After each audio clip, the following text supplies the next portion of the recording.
जहां श्रद्धा का कत्ल हुआ वहां कौन रहेगा?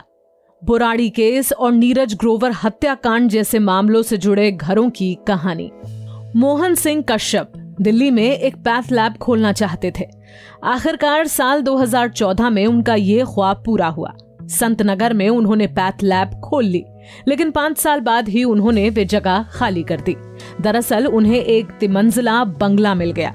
उसके ग्राउंड फ्लोर पर उन्होंने अपनी लैब दोबारा शुरू कर दी। रहने के लिए 5 बेडरूम का अपार्टमेंट मिल गया। ये वही जगह थी जिसे लोग बुराड़ी हॉरर हाउस के नाम से जानते हैं। बुराड़ी केस वाले उस बंगले में ही 30 जून 2018 की रात एक सनसनीखेज घटना हुई थी।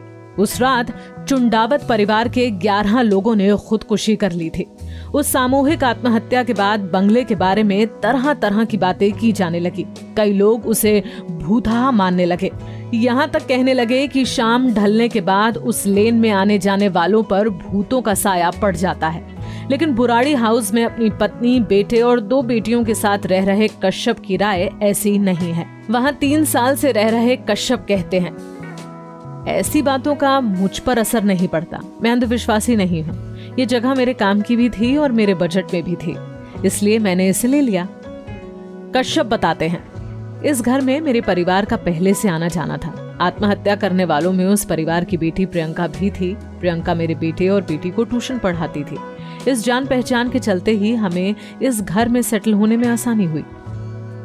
बुराड़ी केस से जिस तरह का खौफ पैदा हुआ था, उसे देखते हुए कई लोग कश्यप की बातों पर हैरानी जताएंगे। लेकिन 42 साल के कश्यप का कहना है कि किराया, आने जाने में लगने वाले समय और पेट्रोल की बचत को ध्यान में रखकर उन्होंने ये घर पसंद किया।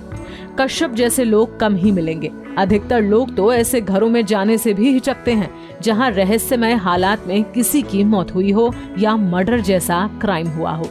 इस सोच को देखते हुए ये सवाल उठता है कि ऐसी जगहों और घरों का क्या होता है जहां अपराध की घटनाएं हुई हों। ऐसे घरों के साथ जो इतिहास जुड़ जाता है, उसकी छाप मिटाना आसान तो नहीं होता, लेकिन फाइनेंशियल इन्वेस्टमेंट के लिहाज से ये काफी अच्छे हो सकते हैं, बशर्ते खरीदने वाला इनके अतीत को कायदे से हैंडल कर ले जाए। प्रॉपर्टी कंसल्टेंट विजय आहूजा कहते हैं कि ऐसे घरों को कम बजट वाले लोग या विदेश में रह रहे निवेशक ले लेते हैं, क्योंकि इनके दाम करीब 10 से 15% तक घट जाते हैं। आमतौर पर खरीदार ऐसे NRI होते हैं जो भारत में अच्छी डील की तलाश में होते हैं। उन्हें इस बात से कोई खास फर्क नहीं पड़ता कि वहाँ मर्डर हुआ था या जुआ खेला जा रहा था या वेश्यावृत्ति हो रही थी। कुछ इसी तरह का खून में सना इतिहास है मुंबई के धीरज सॉलिटेयर में एक 2nd फ्लोर अपार्टमेंट का। वहाँ टेलीविजन एग्जीक्यूटिव नीरज ग्रोवर की हत्या कर दी गई थी। उनके शरीर के कई टुकड़े कर दिए गए थे। ऐसे इतिहास के चलते उस अपार्टमेंट को ना तो कोई खरीदना चाहता था और ना ही वहाँ किराए पर रहना चाहता था। लेकिन घटना के 3 साल बाद आखिरकार एक खरीदार से डील हो गई। धीरज सॉलिटेयर के सेक्रेटरी नीरज सैनी कहते हैं, बहुत हाई प्रोफाइल केस था। इस पर तो एक बॉलीवुड फिल्म भी बनी। ऐसे में इसे भुलाना आसान नहीं था। हालांकि 2013 में महाराष्ट्र के एक परिवार ने अपार्टमेंट खरीद लिया। सैनी कहते हैं, मैंने उनसे पूछा था कि ऐसा फ्लैट वे क्यों पसंद कर रहे हैं, लेकिन वे इस बात से खुश थे कि मुंबई जैसे शहर में काफी कम दाम पर अपार्टमेंट मिल गया। उन्होंने पूजा पाठ कराया और अपार्टमेंट को पेंट करा दिया। उसके बाद से उस फ्लैट में कई किराएदार रह चुके हैं, लेकिन कार्टर रोड पर 6ठे माले का वे अपार्टमेंट अब तक नहीं बिक सका है जहां एक्टर सुशांत सिंह राजपूत किराए पर रहते थे। वहीं उनकी मृत्यु हुई थी। अपार्टमेंट साल भर की लीज पर तो उठा है, लेकिन शानदार सी व्यू होने के बावजूद कोई खरीदार सामने नहीं आया है। एक ब्रोकर का कहना था, इस इलाके में इस तरह का ये एक लौता अपार्टमेंट है, लेकिन अगर कुछ खरीदार आते भी हैं तो इसका इतिहास पता चलते ही पीछे हट जाते हैं। हालांकि वक्त अधिकतर घाव भर देता है। मुंबई में रियल्टर रफीक मर्चेंट कहते हैं कि टाइट रियल एस्टेट मार्केट में ऐसे घाव और जल्दी भर जाते हैं। मर्चेंट के सामने जब ऐसे मकानों को बेचने की डील आती है तो वे खास इंतजाम करते हैं। वे बताते हैं, इंटीरियर चमका दिया जाए तो संभावित खरीदारों के ख्याल से पुरानी बातें मिटाई जा सकती हैं। उन्होंने अंधेरी के एक अपार्टमेंट का हवाला दिया जिसे बेचने में उन्होंने मदद की थी। साल 2018 में उस बिल्डिंग से बॉलीवुड स्क्रिप्ट राइटर रवि शंकर आलोक ने छलांग लगाकर जान दे दी थी। मर्चेंट बताते हैं, मकान मालिक ने मेरी सलाह मानी, दीवारों पर रंग रोगन कराया, फ्लोरिंग बदली गई, कुछ आर्ट वर्क कराया गया। इसके बाद वहां सब कुछ अलग दिखने लगा।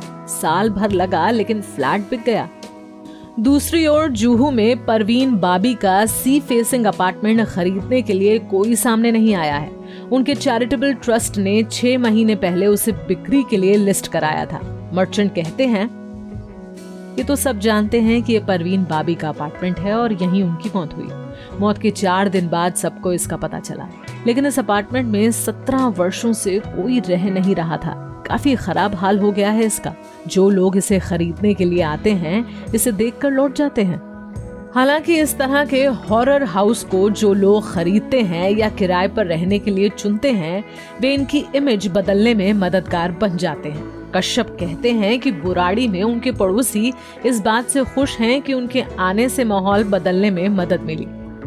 घर के आसपास भूत प्रेत मंडराने और अजीब आवाजें आने की सारी अफवाहें अब खत्म हो चुकी हैं। पास पड़ोस की जिन प्रॉपर्टी में कोई रहना नहीं चाहता था, उनके दाम भी चढ़ गए हैं। हालांकि कश्यप का सामना रोज ही एक चुनौती से होता है। वे बताते हैं, रोज 10-12 लोग आ जाते हैं। ये लोग बुराड़ी केस वाला घर देखने के लिए आते हैं। हॉरर हाउस का टैग नोएडा में जलवायु विहार के उस मकान पर भी लग गया था जहां आरुषि तलवार और हेमराज का मर्डर हुआ था। 2008 में उस सनसनीखेज हत्याकांड के 7 साल बाद तलवार दंपति को अपने उस मकान के लिए किराएदार मिली। वे फैशन डिजाइनर हैं और अब वहीं रहती हैं। शुरू में दिक्कत हुई, कोई मेड और स्वीपर उस घर में काम करने को राजी नहीं थे। बच्चे डोरबेल बजाकर भाग जाया करते थे, लेकिन धीरे धीरे उस घर का अतीत लोगों के जहन से उतर गया। हालांकि कुछ घर ऐसे अपराधों के गवाह बन जाते हैं जो उनकी इमेज के साथ लंबे समय के लिए चिपक जाते हैं। नोएडा के निठारी कांड की याद अब भी सिरहन पैदा कर देती है।